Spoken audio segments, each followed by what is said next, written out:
ne oldu? Ne oldu? Uşul ökümdü görgön sayın yüreğim sırpıldap. Zihnim bir zaman geytti baykuşları. Nege? Kuday silerdi zaman korkuldu da. Assalamu alaikum, урматтуу кыргыз элим, кыргызстандыктар, мекендештер, мекенчилдер. Кандайсыздар, жакшысыздарбы, иштериңиздер жакшыбы? Урматтуу кыргыз элим, кыргызстандыктар. Көпчүлүк адамдар эле принципи жок. Өзүнүн ички кызыкчылыктары бар, амбициясы бар. Ошон үчүн аянтка чыгып, башка бир жерлерге чыгып, митинг уюштуруп жүргөн адамдар бар эле. Дагы деле баралар. Мен эки адам тууралуу айткым келип атат. Анан мен кылып аткан эфирлеримен эффект болуп атабы, результат болуп атабы? Ошолор тууралуу кыска жана нуска айтып коеюн, туура көрдүм. Жана сакалын сапсайтып, сакалың өрттөнгөр, катындан катын ала берген Альфонс Акжолтой Тукунов тууралуу айткым келип атат. Акжолтой Тукунов Мелис Асбековдун жардамы менен антимонополияда 4 ай отуруп, эшектин тушоозун чечпей, баалардын бирөөнү көзөмөлдөбөй, антимонополияда иштей албай калган үчүн, кызматтан кеткен үчүн, кийин Садыр Жапаровду жамандап, Садыр Жапаров жөнүндө ар кандай бир сөздөрдү айтып жүрдү эле. Акыркы эле убакытта биз адал жашайбыз, биз адалдыкты сүйөбүз. Бул казино болбойт, казино деген арам деп жүргөн Тукунов кече жакында антимонополиянын зам кызматын алгандан кийин оозу мурду жабылып, унчукпай отуруп калды. Ошого урматтуу кыргыз элим, кыргызстандыктар,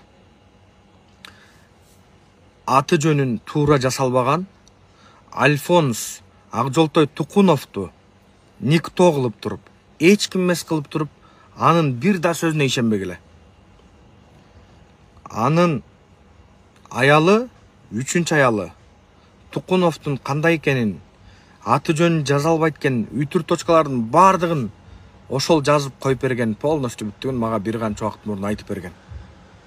Ушуга окшогон неграмотный адамдар, ушуга окшогон дөдөй адамдар, ушуга окшогон сабатсыз адамдар, кече бандит болуп жүргөн адамдар, азыркы убакта Акылбек Жапаровдун колу менен кызматка келгени, антимонополиянын замдыгын алганы адамды өкүндүрөт. Акжолтой, сен намысың жок. Эркек деген атка татуктуу адам эмессиң. Кыйын экенсиң, элге ушунчалык күйөт экенсиң. Элге ушунчалык таанылгың келет экен, депутат болгуң келет экен, ушундай бир иштер жасагың келет экен. Мошенниктерди, мошенницалар менен күрөш. Элдин жерин сатып жиберген, манас атабыз, бабабыздан калган жерди сатып жиберген. Көкөтайдын ашын өткөргөн, манас атабыздын убагында кетпеген, каркыраны сатып жиберген Мадумаровго окшогон адамдарга ачуучундукты айта албайсыңар, жана айткан да эмессиңер. Кудайга миң мирте шүгүр. Бир нерсени баса белгилеп айтып коеюн. Кече жакында бир эме кылдык эле. Эфир кылдым эле. Ушу эфирде Тентиев Жеңишбек деген мамлекеттин ГКМБга тиешелүү, мэрияга тиешелүү 42,5 сотукты $2 миллион, $123 миң сатып жиберген видео жарыяладык эле. Мына муну. Ушул боюнча мен эме бердим эле, интервью алдым эле бир байкеден. Бүгүн сот болмок. Бүгүн соту болуп, ар дайым тигилер тарапка чечилип келген сот. Бүгүн адилеттүү болуп, биздин үнүбүз жетип,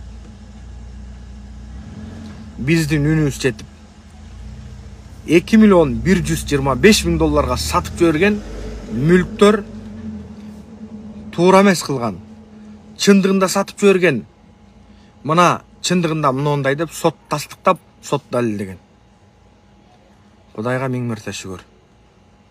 Мындай айтканда 2 миллион $123 миң, $2 миллион $125 миң биз мамлекетке кайтара алдык деп айта алсак болот. Анан кийин жана көчөдө жүргөн Акжолтой Тукуновго окшогон, жанагы Жокиге окшогон көчөдө жүргөн тигиле Абдилдин адвокаттары, Абдилдин фейк бот троллдору бир ишти кылып атабыз деп туруп эчтеке иш жасабай, анын аркасы менен акча жасап жүргөнүн да билебиз. Ал мени мисалы мурда убагында жаманатты кылып, ар кандай бир сөздөрдү айтып, жем чачып койбойбу, тигиндей мындай деп, бир мекенчиликке өтө калып, бир тияка өтө калып жүргөн Жокиге да айтар элем. Мынакей Жокиге Сапар Исаковдун тарабынан, Атамбаевдин тарабынан мына могу машина Toyota Camry подарка болуптур. Мына урматтуу кыргыз элим. Мен факты менен айтып атам. Номери 128 01 АГ, анан серийный номер В деген. Мына. Ушуларга окшогон адамдар чыгып, адамга акыл айтпай эле койсо жакшы болмок. Бүгүн Петровкада боло турган саат 2-деги сот жанагыл эженин кызын коюп кеткен бала жүрөгү ооруп атат деп кардиологияга күтүүсүз жатып алган экен. Сот 12 июлга жылып кетти. Биз ар бир кылып аткан эфирибизди, ар бир кылып аткан мыйзамсыздык ишти сөзсүз түрдө көзөмөлдө акырына чыгабыз. Мага бийлик, байлык жана башканын кереги жок. Мага Садыр Жапаров иштеп, элди, жерди көтөрүп, мамлекетти көтөрүп, мамлекетибиз буттан турса, келечегибиз кенен болсо, жаркыраган жакшы мамлекетте жашасак, ошол мага жетиштүү. Ошол менин эң башкы максаттарымдын, тилектеримдин бири. Тукуновго кызмат берип койду. Оозун жабып, арам деп аткан казинону унчукпай отуруп калды. Мен айтар элем, казинону ачканга аргасы кылып, балча айтып карызга батырып, 5 президент кетти. Мен казинону негизи колдобойм. Бирок арам деп, принципке турабыз, биз кыйынбыз деп плакаттарды көтөрүп жүрүп, ошол плакаттардын баарын ар кимдин акчасына чыгартып, атайын интрига уюштуруп, митинг кылабыз, жакында бул бийлик кетет деп аткан Акжолтой Тукунов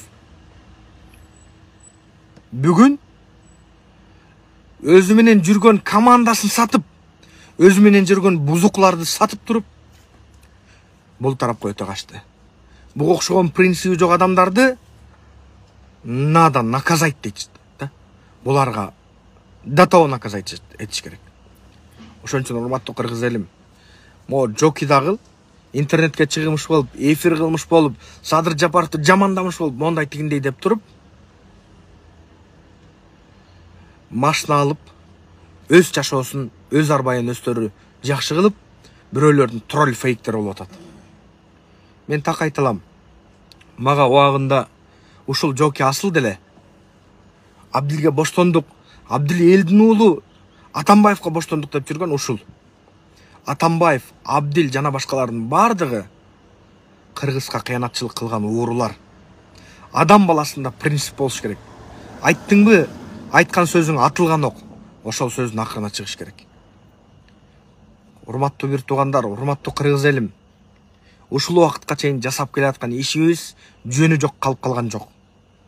Ар бир соттор, ар бир укук коргоо органдары элге туура эмес мамиле кылып аткан болсо, туура эмес иш жасап аткан болсо, аны биз көзүнө сайып, айтып, көзөмөлдөттүрүп, мына ошонун жыйынтыгы 2.125.000 долларлык 42,5 сотук мэрияга тиешелүү жерлерди сатып жиберген адамдын тарабына чечилмек экен. Бүгүн ыйлактап бизге бир байкелер кайрылганынан, ушу мен 5 жылдан бери соттошуп жүрөм дегенден, биз барып кече тартып кетип, тийиштүү жерлерге бардыгына көрсөтмөлөрдү берип, тийиштүү жерлердин бардыгына айттык эле. Мына ошонун результаты мамлекетке Кудай буйрса, Кудай кааласа 2.125.000 доллар жана Илбириске тиешелүү канча деген мүлктөр кайта турганын убактысында турат. Мына урматтуу бир туугандар, мына адилеттүүлүктү айткан адамдар ошондой болот. Принциби жоктор, Акжолтой Тукуновго окшогон, жанагыл Равшан Жээнбековго окшогон эмполор, Тукуновтагы эмпо экенин элдин баары билет. Сакалын сапсайтып алып. Динди вообще жамынба. Жада калса аттестатыңдагы сатып алганын полностью бүттүгүн билебиз. Альфонс. Анан кийин Жокиге окшогон принциби жок бир камера өрүп койсо, аны дагы үйрө берген, буну да үйрө берген. Азыркы убакта угуп атам, профессионалдуу камераларды тартып алып, алдыртып, ошол менен эфир жасап, азыркы бийликти алып чөбүз деп, ошол Камри машинаны подаркага алды деп, мына укту мага жөнөтүштү балдар. Биз мекенчилдер кимдин эмне кылып атканын, кандай кылып атканын баардыгын билебиз. Бирок мого окшогон каны бузук, Жокиге окшогон адамдар булар мекенчил эмес. Мекенчилдин атын булгаган, принциби жок, Абдилди дагы ата кылып берген, Атамбаевди ата кылып берген, тигини да ата кылып берген, баардыгына баш ийип берген адамдардын бири ушулар.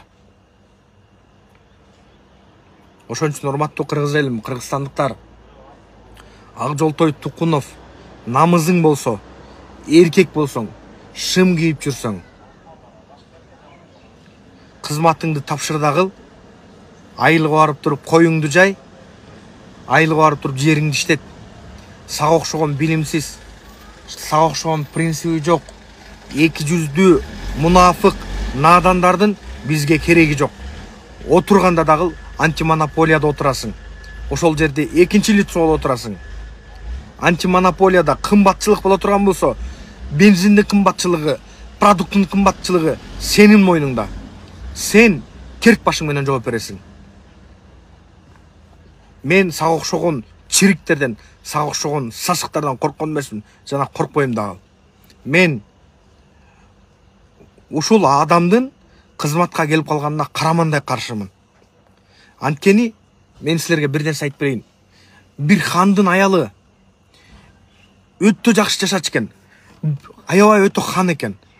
Ошондо бир хандын аялы күйөөсүн сатып бир ханга барат экен. Ошондо бир хан айтат экен. Сенин күйөөң сени кандай бакчы эле десе, 40 жылкыны союп, ошонун эти менен бакчы эле. Мына ушундай мүмкүнчүлүктөрүбүз бар эле деп айтат экен. Ой энең дурайын десе, сен 40 жылкы союп баккан ханды саткан, сен мени да сатып бересиң деп туруп, атка тетеринен отургузтуруп, көткө бир тебтүрүп жөнөткөн экен. Бул сөзүн айтып атканымдын бир гана себеби бар. Тукуновго окшогон, Жокиге окшогон принциби жоктор, жем сурап жүргөн, өз жашоосун эптей албаган адамдар, урматтуу бир туугандар. Азыркы отурган Садыр Жапаровду дагы бир күнү Садыр Жапаровдун башына Кудай сактасын, бир жаман иш келе турган болсо, каратып туруп качып кете турган адамдардын бири. Дагы да болсо принципке туруп алданбаган, сатылбаган адамдар биз мекенчилдер. Тикебизден тик турабыз. Учурунда акчага сатып алалы деген кезде, эбегейсиз байлыкты, эбегейсиз акчаны сунуштаган кезде сатылган эмеспиз. Азыркы убакытта оппозиция болобу, башка күчтөр болобу, бизди да сатып алалы деген кызыктар адамдар жок эмес, бар. Бирок биз сатылбайбыз, сатпайбыз. Кыргызстандын келечеги бизге керек. Ошон үчүн урматтуу бир туугандар, урматтуу кыргыз элим, катындан катына алмаштырып жүргөн Акжолтой Тукунов Альфонс сага айтам. Ушуга окшогон адамдардын үнүн так укпагыла. Бул Марипов эң туура буну кетирген. Марипов эң туура буну кызматтан алган. Анткени бул билимсиз, аты жөнүн туура жаза албайт. Аты жөнүн туура жаза албаган, убагында мага WhatsApp'тан ошолор перепискалар келген. Мына ошол адамдар Кыргызстандын тагдырын талкалап атат. Өзүбүздүн эле арабызда мекенчил эле балдардын арасында грамотный, бир канча тилди билген, 2-3 диплому бар адамдар Тукуновдун ордуна барганга мүмкүнчүлүгү 100% бар болчу. Бирок алар бийлик дегенде, мансап дегенде өлүп кете турган адамдардын бири эмес. Мен түшүнүп атам. Тукунов кайра чыгып жүргөн үчүн өзүн интрига кылып, анан кийин элге таанытып, көргөзүп туруп, анан кызмат сурап туруп, ушинтип кызыкчылыгын ишке ашырганын баарын түшүндүм. Бул мурдагы президенттердин убагында болуп келген. Азыркы убакытта Акылбек Жапаровдун кол коюусу менен ушул нерсе болупур. Мен буну Тукуновдун барганына карамандай каршымын. Анан эртең Жоки Садыр Жапаров жөнүндө жалган маалыматтарды айтып чыкса, мени жамандап чыкса, башка нерсе кылып чыкса, ишенбегенге ар бир кыргызстандыктар чакырам. Анткени ал алып алган Камрини баштан акырына чейин актап берүүгө ал милдеттүү. Ошон үчүн урматтуу кыргыз элим, кыргызстандыктар, мен жеке Бекзат Өмүрбеков деген баракчама катталып коюшуңуздарды өтүнөм. Бир айга тилекке каршы мен блоктомун, башка аккаунт менен чыгып атам убактылуу бирөөдүк менен. Кийин өзүмдүк менен чыгып, чындыкты чыркыратып айтып турабыз. Соттор туура эмес иш кылып атса, укук коргоо органдары туура эмес иш кылып атса, баардыгына жетерлик факты далилдер менен айтып, жеткирүүчү жактарга жеткирип, элдин көйгөйүн чечип берген колубуздан келишинче аракет кылабыз. Ак Ордо маселеси боюнча кысканча нуска айтып коеюн. Фактылар Ак Ордо боюнча дагы деле Тамара Молдобаева мошенница менен Аким Маликов мошенниктин атынан дагы аябай көп эмелер чыгып атат. Жалптар чыгып атат. Ал боюнча дагы соттор жүрүп атат. Кудай буйруса, Кудай кааласа, булардын дагы эмесин Ак Ордодогу жашоочуларды эч убакытта жетүү билөни эч кимге коргулуп, эч кимге кордотпойбуз. Буга окшогон мошенницалардын полностью бүткөн чыныгы жүзүн иншалла ачабыз. Ар кимиңиздердин ишиңиздерге ийгилик. Көрүшкөнчө ушул эфирде кайдыгер карабай бөлүшүп коюңуздар. Ак Жолтой, сага дагы айтам. Сен алда жерде отурганга укугуң жок. Сени хочешь не хочешь бир күнү кетиребиз. Анткени сен принциби жок, эки жүздүү, аферист, бандит адамдардын бирисиң сен. Сен түйүң бандит экениң баарыбыз билебиз. Колуңан кокот тыйын келбейт. Түшүндүңбү? Эркек болсоң, арызыңды жаз дагы кетип кал. Сен менен да мен дагы. Жоки да айтты бүгүн. Дакан салсам мен сени кетирем деп. Сен менен мен дагы даканса көрүшүп, сен түйүңө Кудай буйруса, Кудай кааласа, Алланын амири менен жетебиз. Сага окшогон арам, эки жүздүү мунафыктар коомдо жашабаш керек. Ошол урматтуу кыргыз элим, кыргызстандыктар. Ассаламу алейкум, көрүшкөнчө.